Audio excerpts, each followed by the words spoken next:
ॐ शन्नो मित्रः शं वरुणः शन्नो भवत्वर्यमा शन्न इन्द्रो बृहस्पतिः शन्नो विष्णुरुरुक्रमः नमो ब्रह्मणे नमस्ते वायो त्वमेव प्रत्यक्षं ब्रह्मासि त्वमेव प्रत्यक्षं ब्रह्म वदिष्यामि ऋतं वदिष्यामि सत्यं वदिष्यामि तन्मामवतु तद्भक्तारमवतु अवतु माम् अवतु भक्तारम् ॐ शान्तिः शान्तिः शान्तिः ॐ सहना भवतु सहनौ भुनक्तु सह वीर्यङ्करवावहै तेजस्विनावधीतमस्तु मा विद्विषावहै ॐ शान्तिः शान्तिः शान्तिः ॐ ब्रह्मविदाप्नोति परम् तदेशाभ्युक्ता सत्यं ज्ञानमनन्तं ब्रह्म यो वेदनिहितं गुहायां परमे व्योमन् सोऽश्नुते सर्वान् कामान् सः ब्रह्मणा विपश्चितेति. So we are looking at this portion here, which was just chanted, and we are looking at this particular area in the Bhashya. Let me just relocate that. It was just here. Let's see where it went. We are looking at this portion in the Bhashya, which talks about how the how this knowledge takes place, and how in this heart, the heart space, we talked about that at length with those two, three quotations, and from the Brihadaranyaka Upanishad, and also from this very Upanishad in the Shikshavalli, in the Valli that is previous to this. Saya esho antarhridaya akashah tasmin manomayah purushah antarena taluke, like this there is a section. So this antarhridaya akashah, we have seen that and we have looked at what that means. And then where are we now? So this is then we came to this whole question of this understanding of where the knowledge takes place. And what is that place where the knowledge takes place? It is called buddhi, which is guha. And guha also we saw why it is called guha, we have seen. And this buddhi is called akasha because of that custom, because of the precedence in the Veda to talk about the buddhi in the form of the hardha akasha. We have seen that as well. And so this is something which this is something which is flowing very, very beautifully. And then so hardasya vyomnah paramatvam prasiddham Shrutyantarat. So Hardasya, so of this heart space, Hardasya Vyomnaha, of this heart space, as Buddhi, it is called Parama because it is bringing in the Adhikari. This also we saw. The Adhikaritvam is brought in because Yaha Veda Nihitang Guhaya. So two conditions must be there. First is that this Brahman must be there in all guhas. Every guha, every buddhi Brahman should be shining. But only a few people are able to look at it. Why only a few people are able to look at it? Because there is no preparation. Very few people have preparation. So those who have preparation are able to look at it. And then what are the preparations? For that we have to take a walk to Tattva Bodha if we want. And so the preparations are very, very clear. First is to have Shanti, a calm, resolved mind. and a mind that is available to be taught. Sometimes, if one, the mind is so full of all kinds of ideas, which is not a bad thing, but then it second guesses itself, and then it second guesses the teachings, and it second guesses the teacher. Such a mind is not useful for the assimilation of the knowledge. So the adhikaritvam is brought in right at the beginning, so that one does not have any problem understanding the fact that unless one is prepared, this knowledge and the promise of sarvan kaman ashnute, yugapat, meaning all the desires are, not kramena, not sequentially, but at once they are enjoyed. This kind of a promise which is there in the shastra is not met. Why? When there is no adhikaritva. So adhikaritvam means that one has taken the preparation seriously. The knowledge doesn't take time. In fact, you can attend every single class that is there. But if the preparation is not there, then it's just like it's just like what there's some experience where you feel light and where you feel good, and you hear some jokes if there are some jokes, and then you go home, and then what is that? You can argue, now I'm already at home. Yeah, so you stay home, and then business as usual. No transformation at all. So then, Yaha Veda, two things it shows. First is that it's in the singular.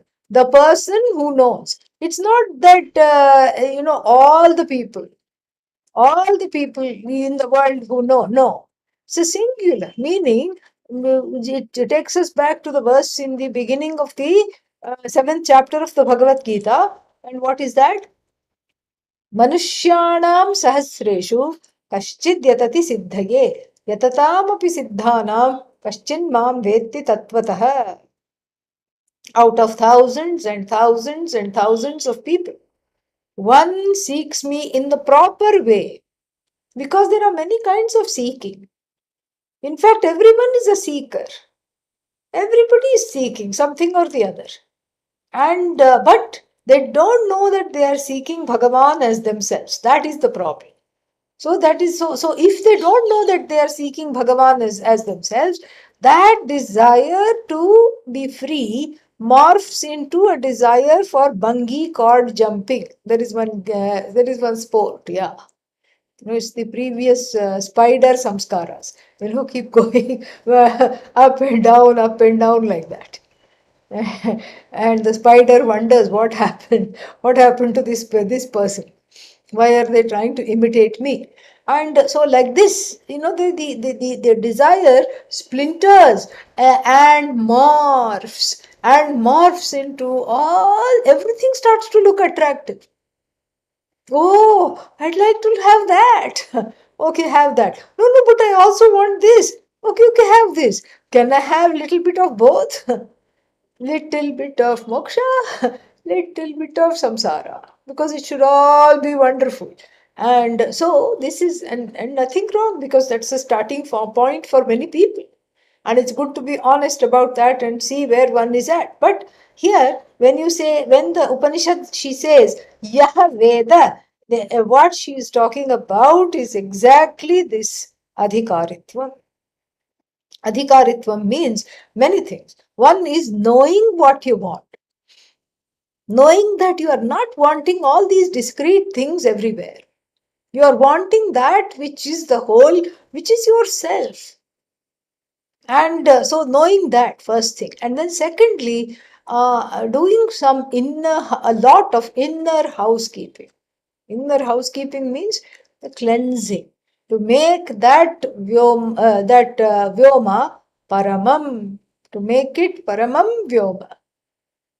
So paramam vyoma means it is the antakarna, shuddha antakarna. That is what it means. That there is the raga dveshas are lying down with pacifiers, They are not coming in the way. Raga, dveshas, the very strong preferences, prejudices, etc., are all managed. They're all managed very, very nicely.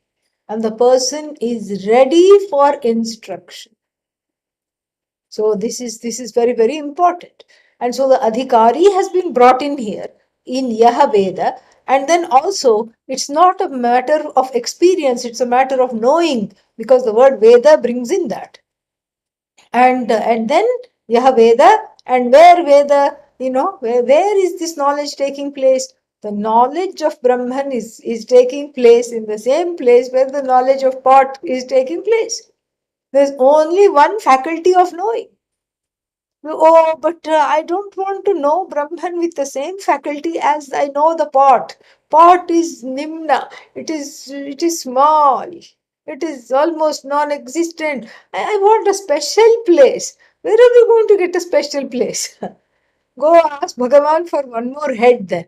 One head for Brahman and another head for, Anatma, non-Brahman. Bhagavan, Bhagavan will just have a laugh. Bhagavan will ask, do you want it side by side so that you can, if nothing else works, you can make money as a freak show, one person freak show with two heads. Or do you want back to back? One staring in the front and the other head staring in the back. And then what? You can confuse people whether you are going or coming, they will never find out. Or you want a double decker like Indian buses, one, one on top of the other. What kind of a head you want? Another head, you go and ask. There's only one head. There's only one head. And then therefore there is no need to get ahead with this, because you need to understand that this is a faculty of knowing. And whether you are knowing the finite or the infinite, for the head, it doesn't matter. It doesn't matter if it's the finite or the infinite. It has no problem at all. There is no problem whether it's the finite that you're knowing or the infinite, because the faculty of knowing duly shines the light on all that needs to be known. Simple. Nothing else needs to be talked about here. That is all. That is all there is to it.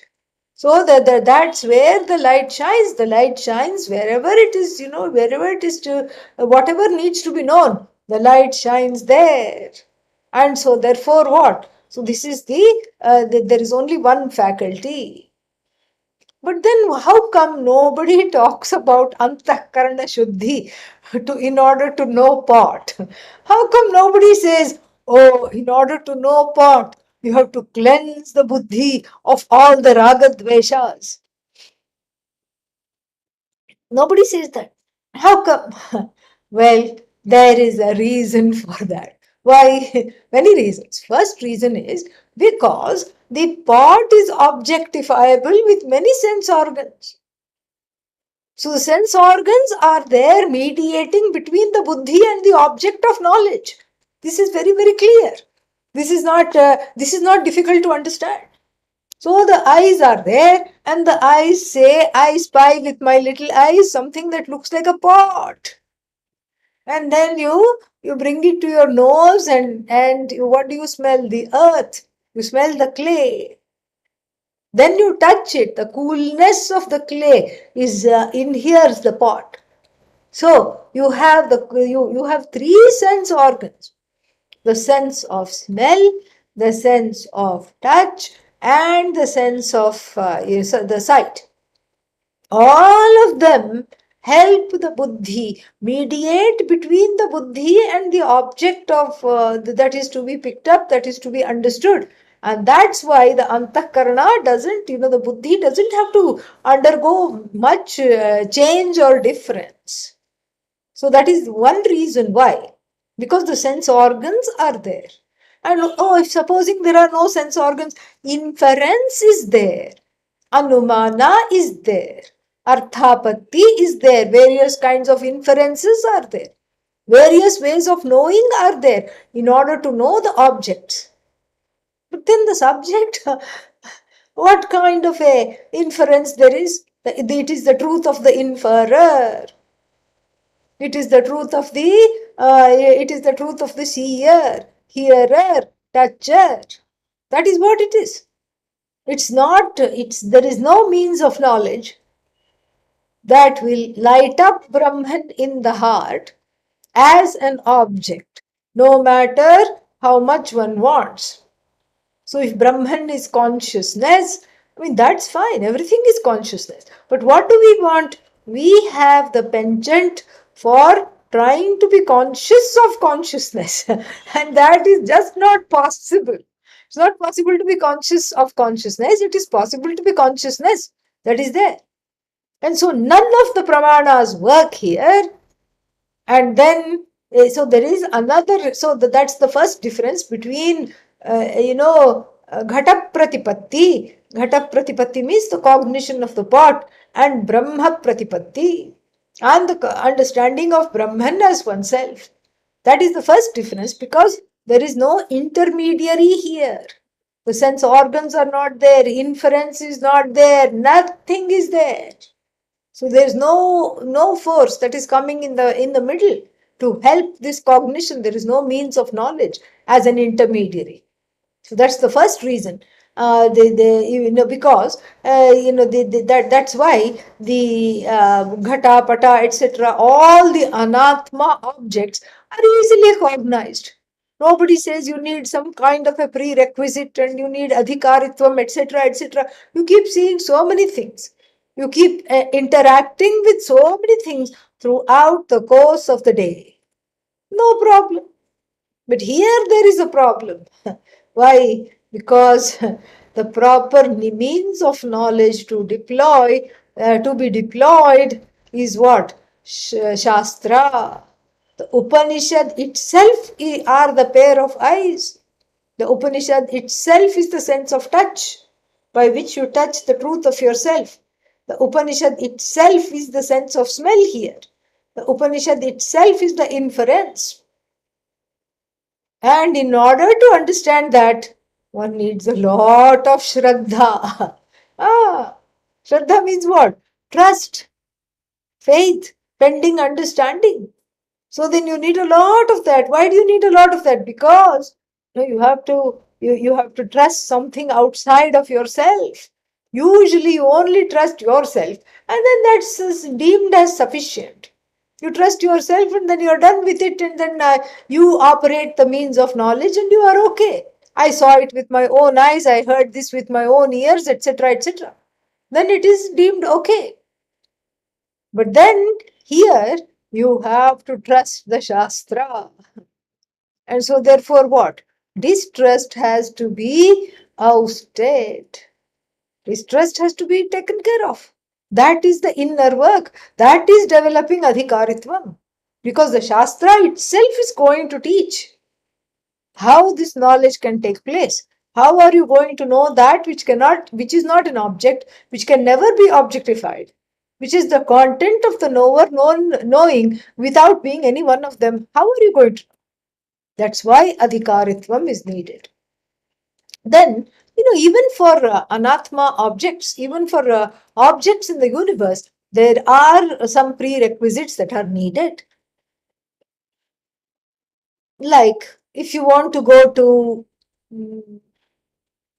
get a university degree, you should have what? At the minimum, a high school diploma. You should have that. You should have that in hand. You should be able to show it or file it wherever your records are going to go in the admissions office. You can't even apply if you don't have that. They will say, come back when you have it. You don't have it, you cannot do this. So this is a prerequisite even in the knowledge of anatma. Why? Because the knowledge is sequential, incremental. The knowledge is always in increments. Little bit, then little bit, then little bit. 2 plus 2, and then after that little bit set theory, multiplications, and after one has mastered the subtraction, addition, multiplication, division, then set theory, algebra, trigonometry, and finally calculus. Like this, it's all in increments. Why? Because look at the brain, it's a pea brain. How much can it hold? And so it has to it has to slowly make sense, apply that knowledge, do some sums, and resolve some equations, and then it can go further. So the knowledge of objects is like that. Some of it is incremental, some of it is spontaneous and immediately there. But then here, this is, here, so even though there is adhikaritvam, it's a different kind of adhikaritvam for the knowledge of objects rather than the knowledge of the subject. A different kind of adhikaritvam. Pray tell, what is that adhikaritvam? It is just making sure that one is caught up with other objects that are in relation to the object that is to be known. The adhikari, the qualification for Brahman is not that. So what other objects are you going to know in order to know Brahman? There is no other object. Ekameva advitiyam, there is only one Brahman. When you last counted, and then non-dually one at that. So what other objects are you going to know? In fact, it's not an object at all. It's only the subject.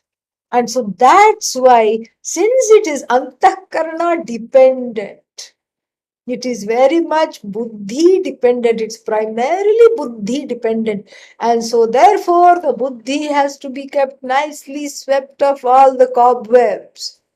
All the cobwebs are swept, and then, it is mopped, and then the windows are open to air out the place, and then some lamp is lit. And then when you light the lamp, oh, who are you? Brahman, Ishvara. Oh, nice to meet you. Nice to greet you. When did you come? Idiot, I have been here all along. that is what, you can imagine a conversation with oneself real.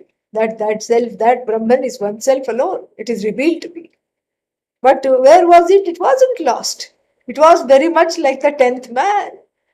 Sankhya Purakam. This is just like the story of the 10th man. 10 fellows go out on an outing, but they are slightly, I think they are not very bright, not terribly bright. And so they want to count on the way back to make sure all of them are there. And one fellow lines up all the other 9 and counts, and he forgets to count himself. And then his friend says, oh, you just were an apple polisher. You always wanted to be the teacher's pet. Get side. Get out of here. Let me count. He too makes the same mistake. And then the third, and then the fourth. But thankfully, the story is set in ancient India. What does that have to do with us? There's always some sadhu passing by. Some passing sadhu will be there, and the sadhu came and says, oh, because by this time they had all started to cry, because they thought their friend, who they could not find, had either drowned in the river when they were crossing in the ferry, or had got lost in the village market. So they were mourning the friend who they thought had drowned or got lost. Then the sadhu immediately, didn't take long for the sadhu to find out what was going on. And he lined up all of them and counted. And the 10th man, who was up till now lost, he suddenly found. Where was he? He was there all the time, but unrecognized due to the want of the knowledge. And the sadhu here is the Shastra Pramana. That is in the story. The sadhu is the Shastra Pramana, the means of knowledge that reveals that which is already you, which you are convinced you are not. This is the problem. And that is why it is heavily adhikari dependent. We saw that. And this it is dependent on the adhikari and dependent on preparing the mind, etc. And then that is why it is this is talked about Yahaveda Nihitam Guhaya. Then we also saw this sentence yesterday. Tasmin harde vyomni ya buddhihi guha. We have seen that in detail. So that buddhi itself is guha. We saw that. The third explanation after looking at the parame vyoman as unmanifest avyakrita. Then tasyam nihitam brahma. Tasyam means buddhau nihitam brahma. Nihitam means already there. Already there. Nihitam means already there. Means what? It is not like it is a sthana. It is not a place of abidance. Okay. It is not a, what is that? Location. It is simply upalabdhisthana. And he's going to explain that. And what is he going to say? He's going to say a few things. Let us read now. Let us read that. Hold on. Where did it go?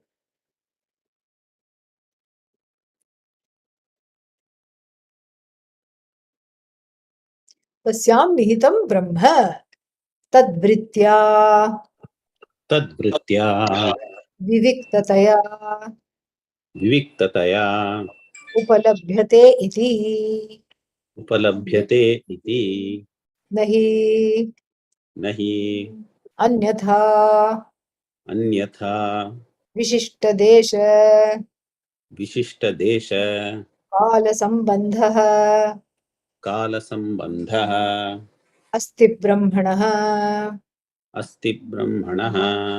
सर्वगतत्वात् निर्विशेषत्वाच्च yeah. So tasyam nihitam brahma. Nihitam means it's not ensconced in there or something like that. It is there. It's already there. It is upalabdhisthana. As opposed to it is there means what? It is everywhere.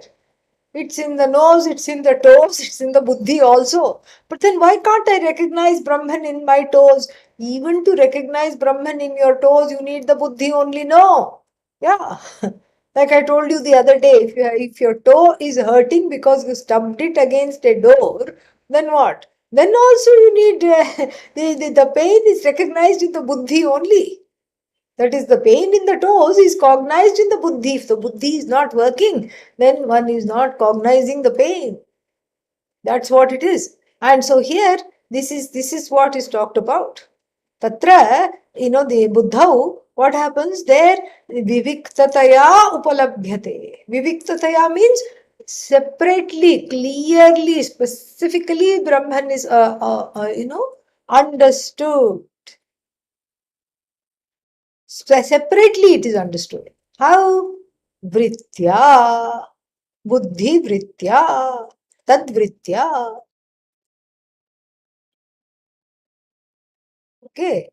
Taya, the vritya, viviktataya upalabhyate iti. Viviktataya upalabhyate. So here we already started this discussion, which I wish to complete, about this whole thing called vritti jnana. Vritti means thought. And then the thought, when you want to know something, the thought is boundless really.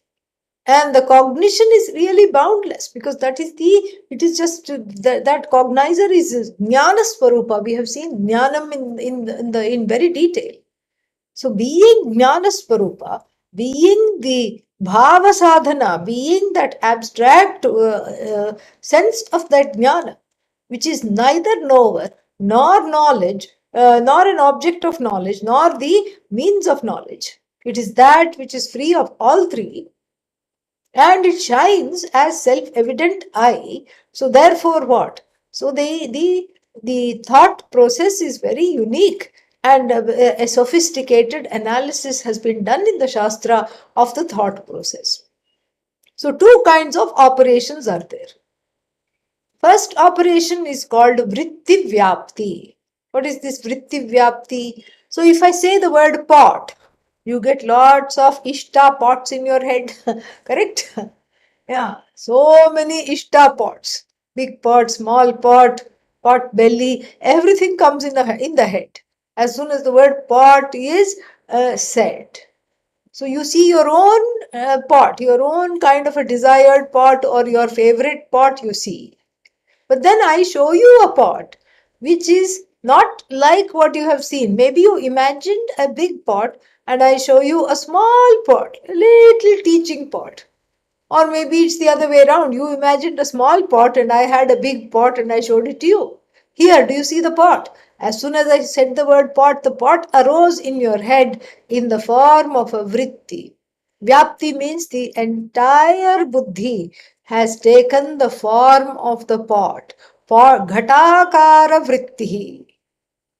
The whole focus is on knowing the pot. So the entire buddhi, so to speak, has become, as it were, a pot. This is called vritti vyapti. That vritti has gone into the crevices of the buddhi completely and has, what should I say, colonized the buddhi with a pot thought. This is the operation number 1 of any cognition, any object, anything, not just Brahman, but any cognition, operation, this vritti vyapti is there. Then for other objects other than Brahman, there is operation, the cognition operation number 2. The second operation of cognizing something is called phala vyapti. Phala vyapti is when you do that ratification. You do that kind of a comparison. Oh, I thought of a big pot and this is a small pot. Okay. Then that change happens and then you own up that pot which is being shown to you as now you own it up as a cognized pot. Before what it was? Uncognized pot. Now it is I cognized pot. I cognized pot doesn't mean I pot. Cognized by me pot. So now this pot has been cognized by me. Now I can say, Ghatam Janami. I know this pot. This is Phala Vyapti. That phala as an object, that fruit of this cognition as an object shines in the buddhi, which you have seen, which you can objectify. Not the buddhi I'm talking about. Buddhi also you can objectify, but here the object of this buddhi you have seen, you can objectify with at least one sense organ, and so that this is what is called phala vyapti. So this is the two-part operation for knowing anything in the universe. But when it comes to self-knowledge and knowing the self as Brahman, then there is a slight difference. Vritti Vyapti has to be there. We cannot delude ourselves thinking that there is, what is that called? That how can, this is a very favorite argument, that's why I'm, talking about it. How can you know, how on earth can you know the infinite in a finite buddhi? This is a very lazy argument. Okay, obviously they have not studied the Taittiriya Upanishad. It's a very lazy, tamasic argument, really speaking. How can the finite buddhi shine the light on the infinite? Okay, go to sleep then. Don't study. Then first they will say, how can they do that? And then they will wax eloquent on that topic for 2 hours, bringing everybody down with them. And then they create more, hopeless Vedantins. Oh, this is not possible. This is, oh, yeah, this is not possible at all. How can the finite shine? How can the infinite shine in the finite? That is why we have Pravesha Shruti later on. Saha akamayata, saha asrijata, saha abhavat. He visualized the great being, Ishvara, Bhagavan, Brahman with Maya Shakti, visualized. And then what? Created this whole universe, Asrijat. And then Abhavat, Tadeva, Anupravishat. And then what? Abhavat, Pravishat and Abhavat. Entered everything, nay, quote unquote, became everything. So this so-called entry and becoming means what? That there is no such thing in the universe that is outside of Brahman. So what are you talking about? Even when you know this ghata that we just tried to objectify using that two-part cognition, that also is not without Brahman. Without Brahman means without the presence of Brahman. So when you know Ghata, the presence of Brahman is right there. No object is without the presence of Brahman. So that's why you don't need a special head. That's why you don't need a special buddhi. Because why? Each and everything is Satyam, Jnanam, Anantam. So when you know Ghata, unbeknownst to you, it's the infinite knowing the infinite. Really? You the infinite, knowing the infinite. But here what? Not viviktataya, not specifically, generally speaking. Meaning it is mixed up in the name and form. So it is not vivikta. It is mixed up in the name and form, and it has a status. The pot which is mixed up with the pot does not come. You can't call a pot if it doesn't have a specific name and a specific form, right? And so the pot is pot. The pot has a specific name. The pot has a specific form. And then what?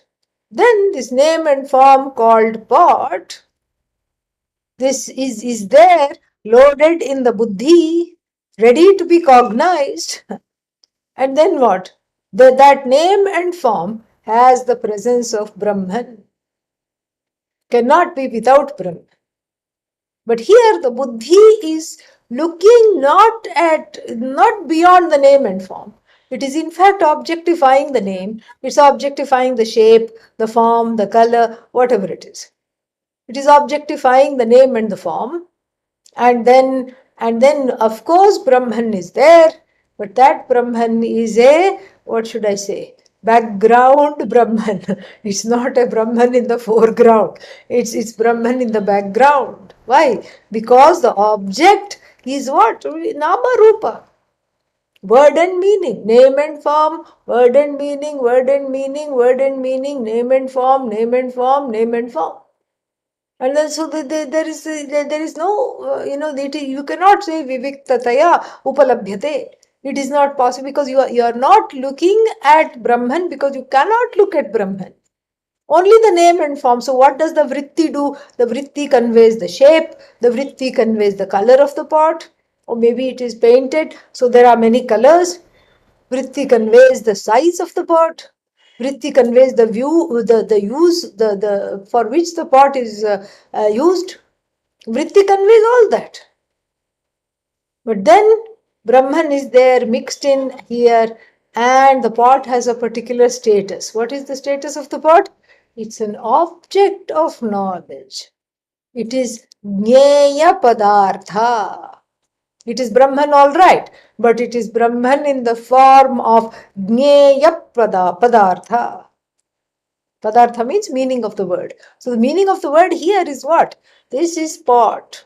I am Ghataha. So this Ghata, which is the meaning of the word pot, this is, it is not Viviktataya Brahmana, Najñayate. It is not understood separately. It is understood along with the name and form called pot.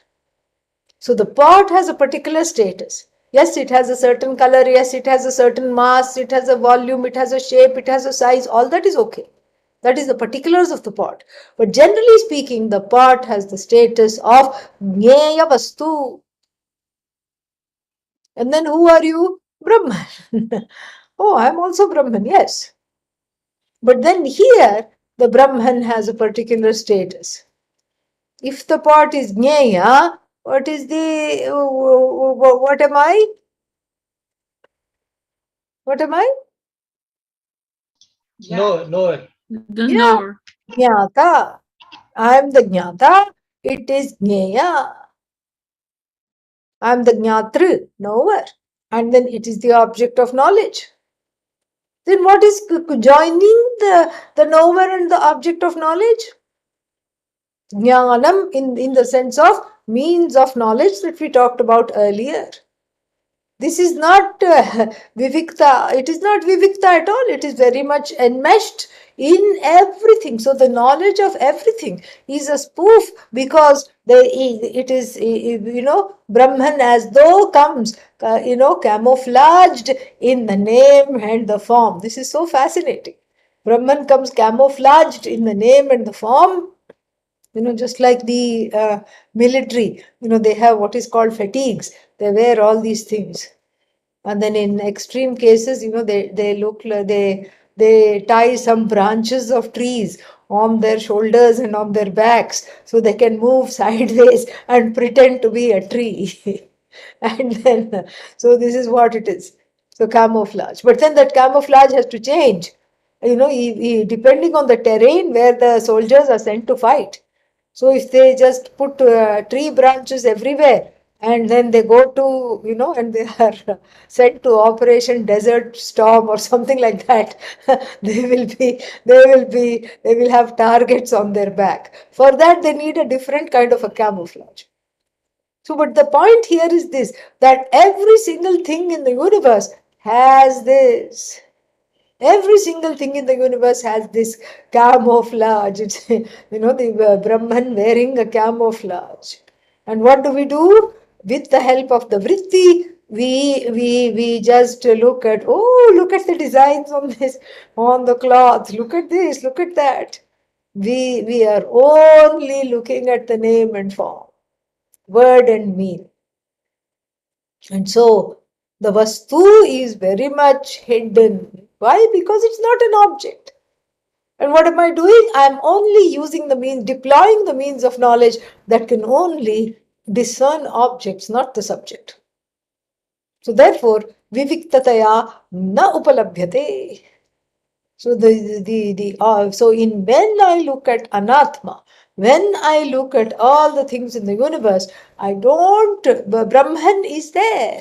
And even if I know that, even if I've studied this much, and then I know Jnatra, Jnana, Jnaya, Padartha is Brahma alone. If I know that everything is Brahman, if I know that, still I don't enjoy it by itself. It's always mixed with something. It's like khichdi. Yeah. So you don't know the taste of rice. You don't know the taste of dal. You don't know the taste of all the vegetables. It's all cooked together, most of the time overcooked, and then it's a kind of a mush, and very soothing if you are sick, because when you're sick, it's easy to digest and it tastes good and all that. But then this is what is khichdi. So everything is, so Brahman is in the form of the khichdi. And what is the ingredients of the khichdi? The ingredients of the khichdi is Nama and Rupa. Nama and Rupa. Where this Satchidanandam Brahma, this Satyam Jnanam Anantam Brahma is masquerading in the form of Nama Rupa, in the form of Jnana and Jnaya. The Jnana and Jnaya. This is what it is. And in relation to that, I also have a status, an epithet. I am the Jnatra, knower. I am the knower. I am the Jnata, Pramata. That is Prameya, object of knowledge. And then the Pramana, which joins the two like a setu, like a bridge. This is how we know Brahman. But then there is no happiness. Why? Because one is just completely enmeshed in the fatigue and the camouflage in which it comes. No wonder one is fatigued by the time one comes to Vedanta. But here, Bhashyakara says it's not like that. Viviktataya upalabhyate. How? Tadvritya. Tadvritya means tadakara vritya. Akhandakara vritya. It is available. Specifically, it is available how? It is available in the form of a Brahma vritti. So where can I go get this Brahma vritti? Come to class. That's all it is. So it is available in the form of Brahma vritti, called Brahmakara vritti, where this Brahman is being described and defined and not as an object but as the truth of the subject, where this jnanam is made to be understood, where this jnanam is made to be understood as the truth of you. That jnanam is you alone. So this is the jnana is you, jnanam is you, jnayam is you. Lakshanaya. So through this lakshana, it is conveyed. All this comes into the picture. And so this is Satyam Jnanam Anantam. They have this one, we have seen this in detail. They have the wonderful dual, what is that called? They have this wonderful thing of deploying two kinds of things. First is they remove ajnana, they remove the wrong notions, and then what is left, they highlight what is left, which is you. And so therefore the vritti, is there. So Satyam Jnanam has negated all the problems connected with knowing Brahman, and then what is there, all that is there left behind by the deployment of this pramana called Shastra Pramana, Shuddha Chaitanya. Shuddha Chaitanya alone is there. All that is there is consciousness. And so the vritti is also Shuddha Chaitanya Rupa vritti. The vritti is in keeping with what is there in the heart of the teacher and in the heart of the student. That's what is there. The Shuddha Chaitanya Rupa vritti, and then it is Eka, it is Advaya, and therefore there is no object involved here. Therefore it is Nirvikalpa. This Brahma vritti is Nirvikalpa. Nirvikalpa means it doesn't have the division. What kind of divisions? Jnanam, Jneyam, Jnata iti. This kind of division is not there. Who is the Jnata? Brahma. What is what is Jneyam? Aham Brahma. What is Jnanam? Aham Brahma. This is what is Akhandakara Vritti. All that is there is you. Jnata is you. Jnanam is you. Jneyam is you.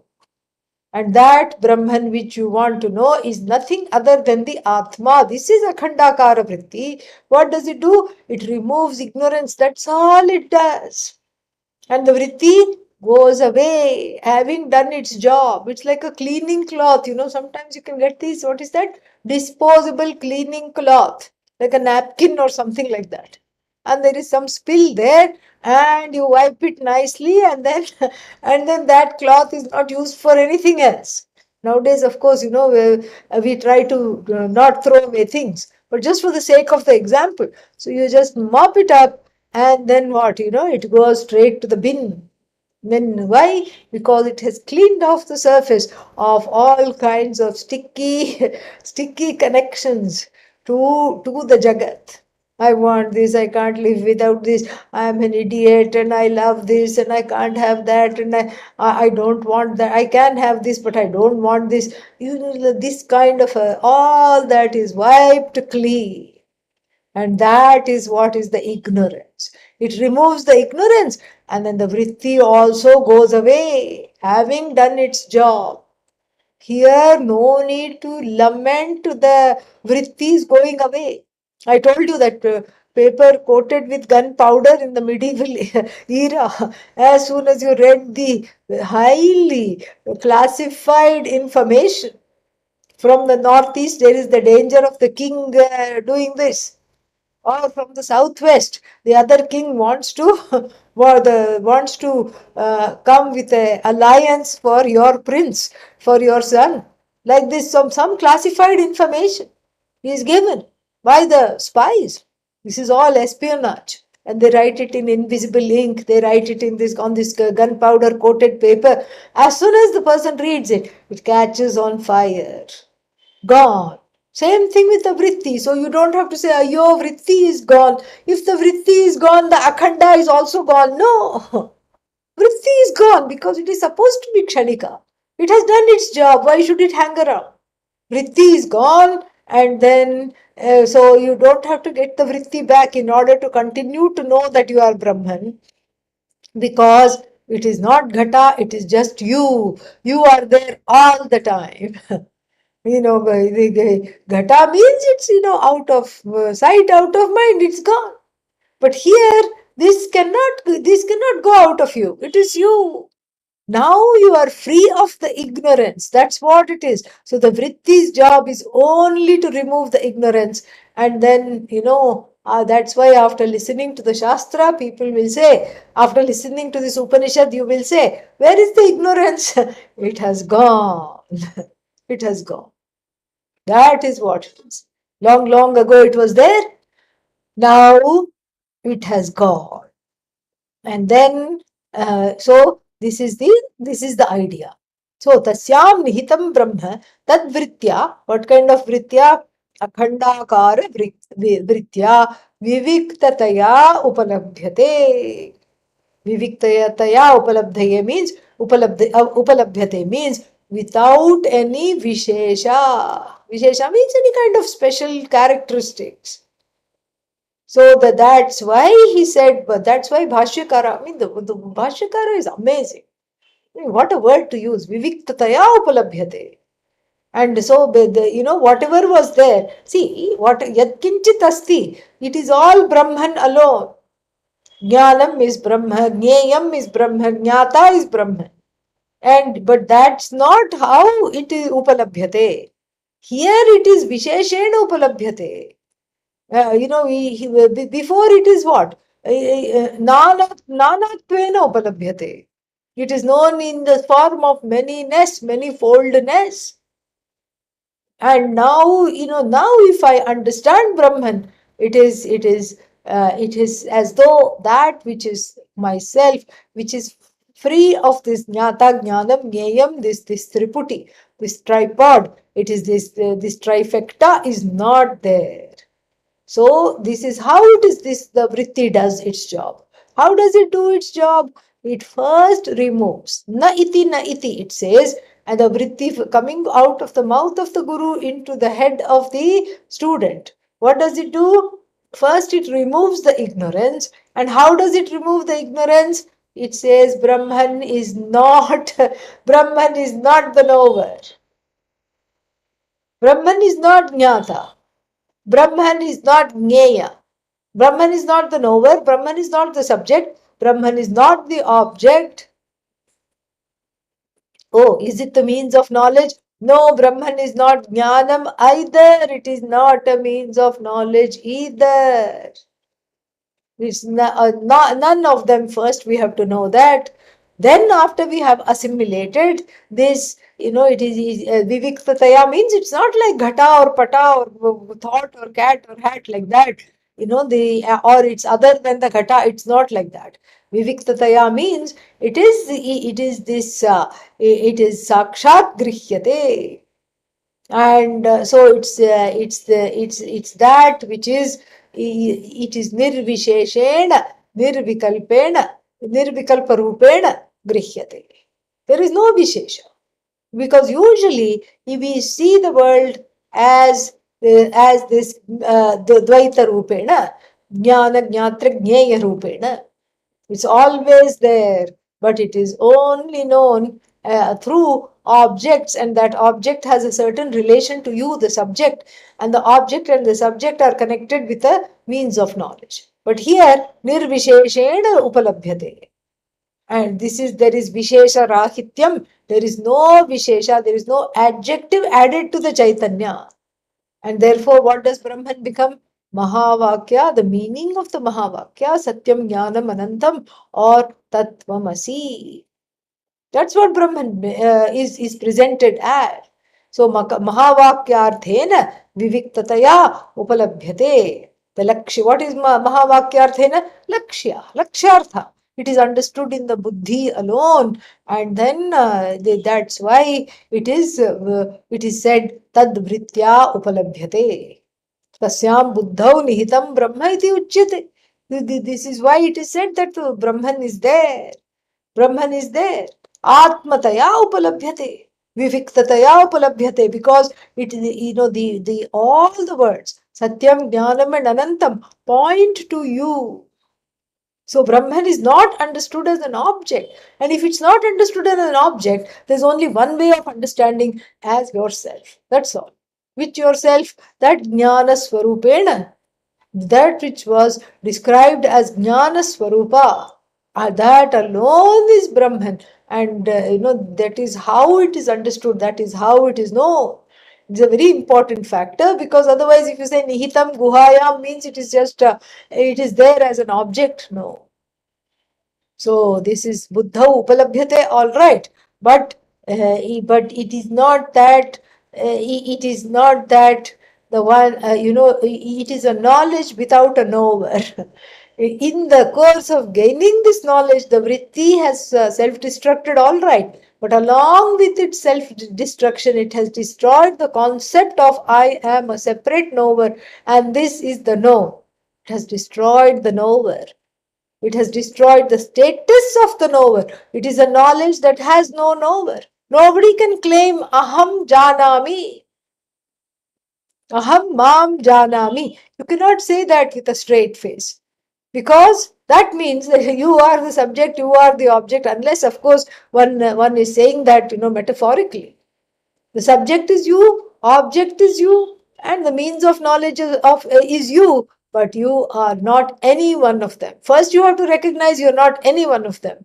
And then you can say the next step is to say, I as though lend my presence to the object. That sentient presence, that Brahman lends its presence to the object, lends its presence to my buddhi so that the objects can shine in there as objects of knowledge.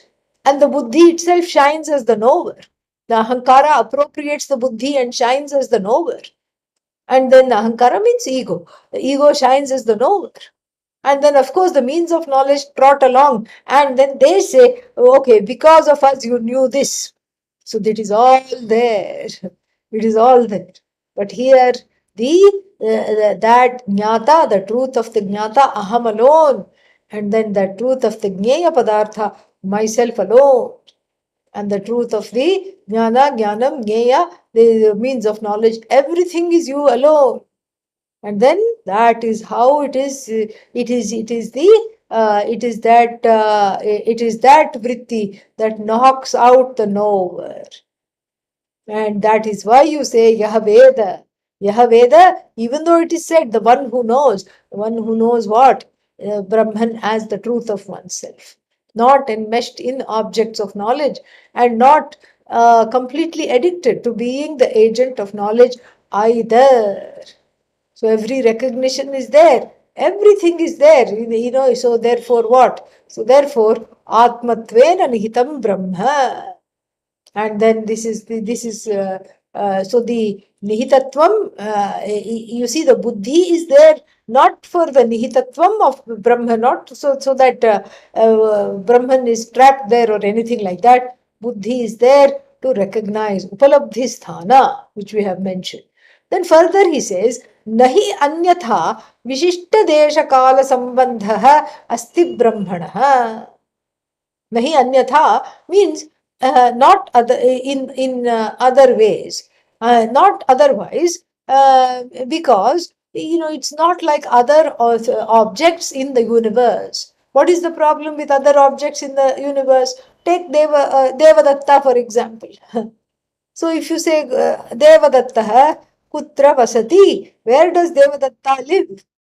Then you can say Kumbhakone Vasati, lives in the place in the Nagari called Kumbhakonam, lives in that Nagaryam, lives in Kumbhakonam. Then, so he's there now? Yes. So he'll be there tomorrow? No. Tomorrow he's going to Mumbai Nagari. He's going to Mumbai tomorrow on some work. He's not going to be there in Kumbhakonam. So, what is that? The Desha Vishishtaha and then Kala Vishishtaha also. Desha Vishishta Devadatta. So, meaning a Devadatta that is qualified by a particular hometown called Kumbhakonam. And then Kala Vishishta Devadatta also. The Devadatta that is there today, here today, gone from Kumbhakonam tomorrow. Not available tomorrow, only available today. Or he is not available today, has gone to Mumbai, will come back tomorrow after his work is done. He has gone on some of his work. So like this, we can have, so every other thing is like that. So the Desha Kala Vishishta, every other thing. Because when you talk about pot jnanam, when you talk about pot, I mean, we always talk about pot, but really speaking, if you are having a conversation of pot, then you have to ask which pot. Tad deshakala vishishta ghataha. So the pot that is qualified by that time and that space. So all pots are not alike. Because if you talk about a pot from the Mohenjo-daro civilization, you will encounter in the museum, not in a Vedanta class. Okay, Vedanta pot is very different. That will never, I don't think it will be in a museum, which is a good news. That means Vedanta will never be dead. It will be alive. Only dead things are in museums. Okay, so things whose times are gone. So, but if you say a Mohenjo-daro pot with a Lord Shiva imprint and some other things, they have all these designs on this particular pottery designs. So that it's broken, of course, but it is there. You can make out it's a pot. So if you're talking about a Mohenjo-daro pot, it is tad desha kala vishishtah. And then if you're talking about a regular pot which you just bought today, it is etad desha kala vishishtah. It is qualified by this time and this place, and that is qualified by that time thousands of years ago, when that civilization flourished on the banks of the river Saraswati. And then we had all these, wonderful civilization, very knowledgeable and people, and also very peaceful civilization, because they did not even find any kind of self-defense weaponry. The civilization was taken out by a series of quick acting earthquakes. That's that's how it came to an end. And of course, the shortage of water, etc., etc. And so those who could not migrate and assimilate somewhere else fast enough, most of the people just died wherever they were because of the force of the magnitude of the earthquakes. So this is what they have established. So then that pot will be very different from this pot. So that pot will be very expensive. It's in the museum. It's priceless. It's a artifact of ancient culture. It is a gift. It is a blessing for the entire humanity, not just India. It is for the whole world. And where is this pot which is in your house? This is not. This is little pot. Okay. So then this has got a special place in your heart because it is sentimentally connected to you. But that's about it. So it is So this is how that whether you talk about Devadatta or whether you talk about pot, the there is a difference, because all of them are qualified. Whenever we talk about an object, we talk about the object in place, in time. And even within the human body, lots of things are there in place, in time. Liver, where is the liver? And where is the kidneys? And then where is the pancreas? All these things, they are there in particular place, particular time, etc. And then so each thing has its own sthanam. And if you say, where is Brahman in the buddhi? Maybe it's a gland in the buddhi. No, that is not, it is not like the pituitary gland or something like that. The guha nihitatvam doesn't mean that. It does not mean that it has a substantive form and it's located somewhere. Because, as I mentioned yesterday, there is no adhara adheya bhava. There is no locator location sambandha. There is no connection like that at all. And so the adhara is buddhi and adheya is Brahman. No, not at all like that. It is not like that at all. And so therefore, what this this is not what is going on. Therefore, it is pointed out, nahi anyatha. Anyatha means it is not adhara. It is not adheya. It is not deshakala vishishta. Nahi anyatha, because vishishta deshakala sambandha nasti brahmana. So this sambandha is not there for Brahman. Then what? So where is so like in the body, if you ask, as we said, where is your heart? Where is your liver? Where is, we have a game with the children. Where are your eyes? Show me your eyes. Like a 2-year-old. Show me your face, show me your mouth, show me your cheeks, show me your teeth, like this. But then it's not there at all here. For Brahman, all that is not there. So therefore, Deshakala is not there. There is no Vishishta Desha. Vishishta Kala Sambandha is not there.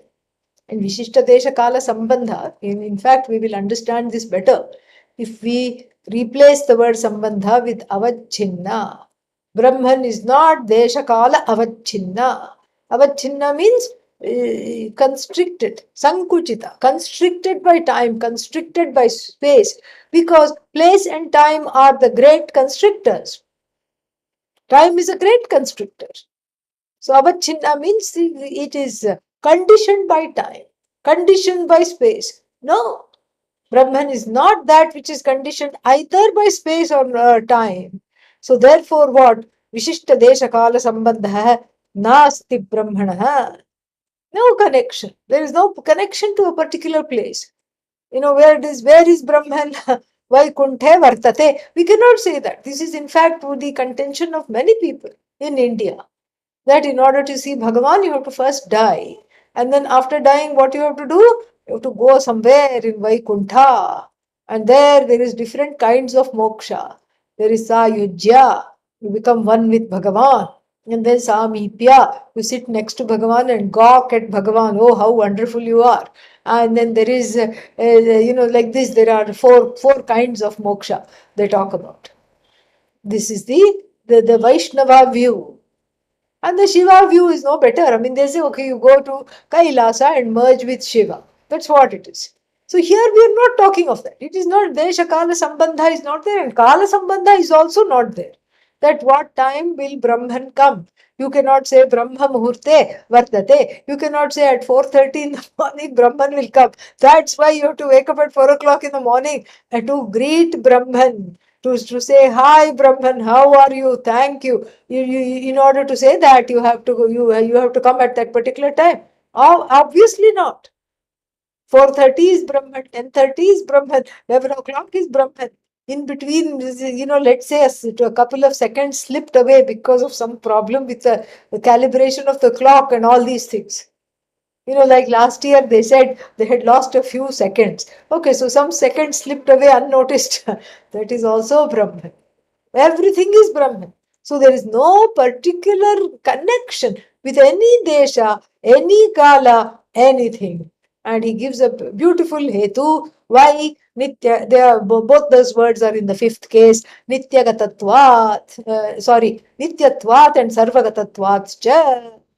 Nityatvat, being unchanging. That which is unchanging doesn't, cannot stay in a place that is changing all the time. It doesn't need a place. And Sarvagatatvat, and besides it is all pervasive, meaning all pervasive means what? It is everywhere. Guhayam nihitam, how? Because in the guha it is recognized, in the buddhi it is recognized. Sarvagatatvepi buddhav eva upalabhyate viviktataya and atmatvena upalabhyate.